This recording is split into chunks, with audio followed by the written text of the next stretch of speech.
బాగా నట్రా టీవీ గట్రా కొనుక్కున్నారు మనకు. ఏంటి ఈ మధ్య డైరెక్ట్ గా చెప్పడం మానేసి రీల్ ద్వారా చెప్తున్నావు ఏంటి?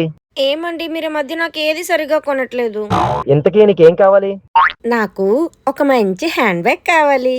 ఇంకా అంత బాగా అడిగిన తర్వాత తప్పదని చెప్పేసి మా హస్బెండ్ అయితే బ్రాండెడ్ ఐటమ్స్ మీద 50 to 70% ఆఫర్ ఇస్తున్న స్టోర్ కి అయితే నన్ను తీసుకెళ్లారు. సో అక్కడున్న కలెక్షన్ చూసి నాకైతే నిజంగా మర్చిపోయింది గైస్. ప్రతి ఒక్కటి కూడా ప్యూర్ లెదర్ అండ్ నార్మల్ క్వాలిటీతో పాటు హై బ్రాండ్ క్వాలిటీస్ వరకు కూడా ప్రతి ఐటమ్ వీళ్ళ దగ్గర అవైలబుల్ గా ఉంది. Not only hand bags, school bags, college bags, luggage bags, everything వీళ్ళ దగ్గర అవైలబుల్ గా ఉంది గైస్. అంతేకాదు ఫోటో షూట్స్ కోసం transparent umbrellas and rain coats కూడా వీళ్ళ దగ్గర అవైలబుల్ గా ఉన్నాయి. గ్రౌండ్ ఫ్లోర్ లో నింతుందంటే ఇంకా ఫస్ట్ ఫ్లోర్ కి వెళ్తే luggage bags and trolley bags తో అయితే మొత్తం ఫ్లోర్ అంతా నిండిపోయింది గైస్. కిడ్స్ కూడా మంచి మోడల్స్ లో ట్రాలీ బ్యాగ్స్ ఉన్నాయి. అలాగే మన ట్రాలీ బ్యాగ్స్ అయితే గనుక ఇంకా మంచి వెరైటీస్ తో వైడ్ రేంజ్ ఆఫ్ కలెక్షన్ తో ఎవ్రీ బ్రాండ్ పైన 50 to 70% ఆఫర్ తో ఉన్నాయన్నమాట. వీళ్ళ దగ్గర లేని బ్రాండ్ అంటూ లేదు, లేని మోడల్ అంటూ లేదు. నాకైతే మంచి మంచి మోడల్స్ అన్ని కూడా వీళ్ళ దగ్గర భలే ముచ్చటగా కనిపించాయి. హ్యాండ్ పర్సెస్ తో పాటు మెన్ వాలెట్స్ అండ్ వాచెస్ కూడా వీళ్ళ దగ్గర వైడ్ రేంజ్ ఆఫ్ కలెక్షన్స్ తో సూపర్ గా ఉన్నాయి గైస్. మీకు ఇంకొక విషయం చెప్పనా, సర్వీసింగ్ అండ్ రిపేర్ కూడా వీళ్ళ దగ్గర చేస్తారనమాట. నాకైతే బుజ్జి బుజ్జి బ్యాగ్ తో పాటు షాప్ లో ఉన్న స్టాక్ అంతా కూడా చాలా బాగా నచ్చింది. సో వీళ్ళు బల్క్ ఆర్డర్స్ లో అయితే గనక వీళ్ళు డెలివరీ కూడా చేస్తారనమాట, బ్యాగ్ సప్లై చేస్తారు. సో నేనైతే ఒక మంచి hand bag and trolley bag అయితే తీసేసుకున్నాను. ఇంకా మీ వంతు మన జగదాంబ హోటల్ దస్పల్ల పక్కన ఉన్న శివాలయం ఆపోజిట్ లో మూన్ లైఫ్ అనే స్టోర్ అనమాట. ఖాదీ బండార్కి ఆనుకునే ఉంటుంది. అడ్రస్ మర్చిపోదు గైస్, పేరు కూడా మర్చిపోద్దు. మూన్ లైఫ్ స్టోర్ వెంటనే విజిట్ చేసేయండి.